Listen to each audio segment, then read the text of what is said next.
Muy buenas noches. Tenemos la lectura de la liturgia de la palabra del día miércoles 28 de agosto. 21ª semana del tiempo ordinario, ciclo B. Muy bien. Vamos a ver con nuestro misal eh, de ediciones Paulinas, el misal popular, ¿no? Muy bien, tenemos entonces 28 de agosto, miércoles. Celebramos al gran San Agustín, obispo y doctor de la Iglesia. Bueno, creo que es el santo más conocido, ¿no? En la historia de la Iglesia, además porque es eh, padre de la Iglesia y doctor de la Iglesia, ¿no? Título que solamente comparte con eh, San Ambrosio, San Gregorio Magno y San Jerónimo, ¿no? Bueno, entonces son contados, ¿no? Padres de la Iglesia y doctores de la Iglesia. Bueno, es San Agustín, importante. Ayer celebrábamos la fiesta de su madre, ¿no? De Santa Mónica. Y decíamos que Santa Mónica pudo convertir a San Agustín, su hijo, prácticamente eh, pocos días antes de morir. También a su esposo, ¿no? Patricio se llamaba, que era un tipo muy colérico, pero logró convertirlo en el lecho de muerte prácticamente, ¿no? Que se bautizara. Bueno, entonces es un gran santo, ¿no? San Agustín. Eh, es el que más citas y referencias tiene en el catecismo de la Iglesia Católica, ¿no? Muy lejos pues, de otros santos, padres, doctores de la Iglesia. Y su producción es tremendamente vasta, ¿no? Parece una exageración, pero un santo que vivió en el siglo IV, ¿no? Eh, año 354, que sufrió la persecución de los bárbaros, bueno, de toda esa gente que inclusive estaba en contra de la iglesia. Pudo escribir tanto, ¿no? Creo que son más de 200 obras de él. Muy bien, vamos a la primera lectura. Estamos con la segunda carta del apóstol San Pablo a los tesalonicenses.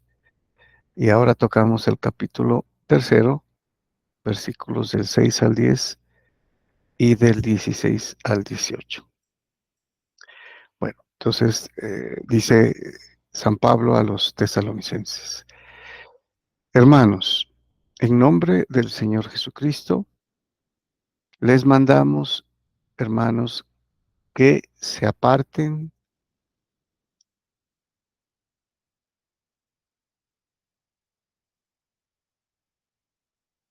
de todo hermano que lleve una vida desordenada y no conforme con la tradición que recibió de nosotros. Bueno, aquí viene otra vez el término la tradición, ¿no? Tradición o paradosis en griego, que es prácticamente lo que han enseñado, ¿no? Eh, y lo que han recibido de los apóstoles que lo recibieron de Cristo. Esa es la tradición oral, ¿no? Y en esta carta, pues lo escribe, obviamente, pero le está recordando a los tesalonicenses que eh, vivan conforme a lo que les habían enseñado eh, en la predicación oral, ¿no? Esta es la segunda carta. Hay una primera carta a los tesalonicenses también. Esta es la segunda. Pero, ¿cuál es la implicación? La implicación que esto tuvieron que haberlo conocido antes, ¿no? Oralmente, ¿no? Mucho antes de que se escribieran estas cartas. Y entonces se refiere precisamente a eso, ¿no? Que lleven una vida conforme a la tradición que recibieron de nosotros, le dice. Y que se aparten de los hermanos o del hermano que lleve una vida desordenada. O sea, en el sentido de que no la sigan, ¿no? Continúa entonces San Pablo diciendo, ya saben ustedes cómo tienen que imitar nuestro ejemplo. No vivimos entre ustedes sin trabajar. No comimos de balde el pan de nadie, sino que con cansancio y fatiga, día y noche, trabajamos a fin de no ser una carga para ninguno de ustedes. No porque no tuviéramos derecho, sino para darles en nosotros un modelo a imitar. Bueno, entonces son famosas las palabras de, de San Pablo, ¿no? Que vienen a continuación, inclusive, pero me adelanto a decir, el que no trabaje, que no coma, ¿no? Y él no quería ser gravoso, ¿no? En el sentido de estar eh, recibiendo como pago a su predicación el alimento, ¿no? A pesar de que tenía derecho, como se lo había dicho, se los había dicho a los apóstoles el Señor Jesús. Pero él dice que el modelo a imitar porque él también trabaja, ¿no? Además, dice, cuando estábamos entre ustedes, les mandábamos que si alguno no quiere trabajar, que no coma. Que el mismo Señor de la paz les dé la paz siempre y en todo lugar. El Señor esté con todos ustedes. Un saludo va de mi mano, Pablo. Esta es la contraseña en toda carta. Esta es mi letra. La gracia de nuestro Señor Jesucristo esté con ustedes. Ese es el saludo, ¿no? De despedida, digamos. La despedida que utiliza, ¿no? Frecuentemente San Pablo en sus cartas. Bueno, eh, con respecto a una parte que tal vez quedó un poco suelta, dice, apartaos de los hermanos que lleven una vida desordenada. Eh, bueno, la idea aquí es de que no imiten el ejemplo, ¿no? Pero que los atraigan con su ejemplo a la vida conforme con la tradición que recibieron. O sea, no necesariamente quiere decir que tienen que apartarse, o sea, aislarse, ¿no? Sino que con el ejemplo, darles a entender a los hermanos cómo deben llevar su vida. Bueno, y el salmo responsorial de este día es el Salmo 127, cuyo responso es, dichosos los que temen al Señor. Y aquí viene el famoso dicho, adagio o sentencia, ¿no? Sí, es el temor de Dios es el principio de la sabiduría, ¿no? Y dice el salmista, dichoso el que teme al Señor y sigue sus caminos. Aquí habría que añadir que ese temor no es un temor irracional, ¿no? O sea, el miedo hacia lo desconocido, ¿no? Sino es el miedo a ofender a Dios, porque como lo dirá San Juan en la primera carta, eh, Dios es amor. Entonces no podemos ofender al Dios que es amor, al Señor. Entonces, ese es el temor. Y por eso, el que teme al Señor y sigue sus caminos, ¿no? Si sigue sus caminos, pues no va a temer, ¿no? Porque está seguro, confiado. Dice, comerás del fruto de tu trabajo, serás dichoso, te irá bien. Esta es la bendición del hombre que teme al Señor. Que el Señor te bendiga desde Sión, que veas la prosperidad de Jerusalén todos los días de tu vida. Pues sí, los judíos siempre estaban convencidos de que tendrían una recompensa, ¿no?, material. Por eso aquí lo dice, serás dichoso, te hará ir bien, ¿no? Y, y luego la prosperidad, ¿no? Todos los días de tu vida, que es, digamos, una formación pedagógica antes del evangelio, ¿no? Porque allá será, no es la felicidad aquí, ¿no? No es la prosperidad, ¿sí? No es la dicha, la felicidad aquí, es la prueba, porque la felicidad, la dicha, la prosperidad será es en la vida verdadera, que es la vida espiritual, ¿no? Bueno, pero se acerca, ¿no? Por lo menos a estar bien confiados en el Señor. Y seguimos con el Evangelio. Bueno, estamos leyendo el Evangelio según San Mateo, capítulo 23 y versículos del 27 a 32. Y siguen los ayes, ¿no? Sí, que el Señor Jesús indilga a los escribas y fariseos, ¿no? Que es un discurso muy duro, pero merecido, ¿no? Porque les está diciendo la verdad. Entonces nos dice San Mateo,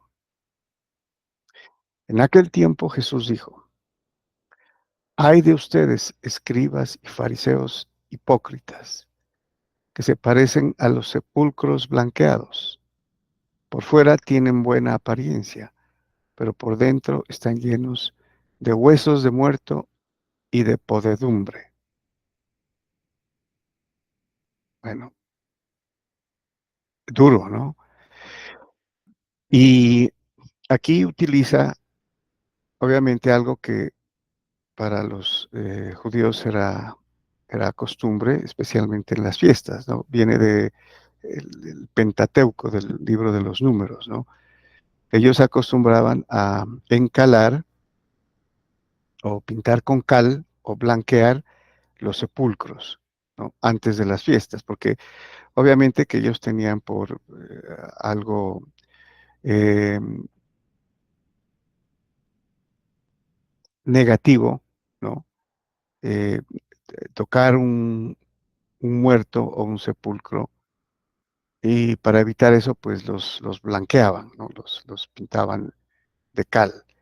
En las fiestas, entonces, pues, aparecían, limpios, ¿no? Blancos, ¿no? Y se quitaban, la creencia o el miedo que tenían de tocar algo de muerto y quedar inmundos, ¿no? Tenían que apartarse 7 días para purificarse. Entonces, toma esta figura precisamente para, hacerles ver que por fuera, como los sepulcros, los blanquean, pero por dentro están llenos de gusanos, ¿no? De huesos de muerto y de podedumbre, que es lo que sucede cuando se descompone el cuerpo, ¿no?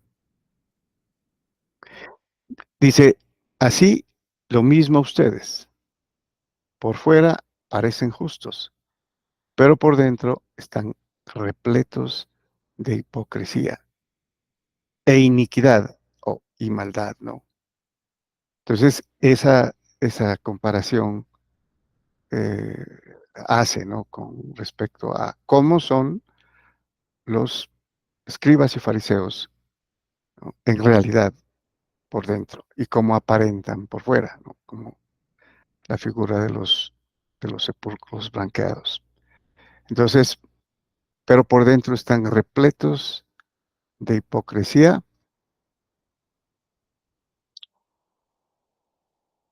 y crueldad, ¿no? Crueldad, hipocresía y crueldad.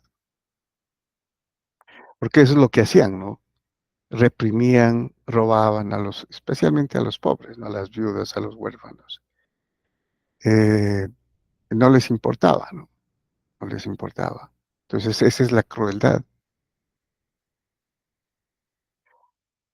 Ay de ustedes, escribas y fariseos hipócritas, que edifican sepulcros a los profetas y ornamentan los mausoleos de los justos, diciendo, si hubiéramos vivido en tiempos de nuestros padres, no habríamos sido cómplices suyos en el asesinato de los profetas. Con esto atestiguan en su contra, que son hijos de los que asesinaron a los profetas. Bueno, esto presenta una dificultad para lo que sigue, ¿no? O sea, ellos tenían y adornaban, ¿no?, algunos de los mausoleos, ¿no?, de los grandes patriarcas, como por ejemplo Abraham, Sara, que todavía tenían ellos en ese tiempo, ¿no? De David, de José, eh, y entonces los adornaban. Y, y ellos decían esto, ¿no? Si hubiéramos vivido en ese tiempo, no hubiéramos sido cómplices eh, suyos, o sea, de sus padres en el asesinato de los profetas. O sea, están seguros que los asesinaron, ¿no? Porque leían pues las escrituras. Y así atestiguan, dice, en su contra, que son hijos de los que asesinaron a los profetas. Pero lo interesante, lo que entronca con eso es lo que sigue. Y con eso les dice prácticamente cómo son y cómo serán. Colmen también ustedes la medida de sus padres.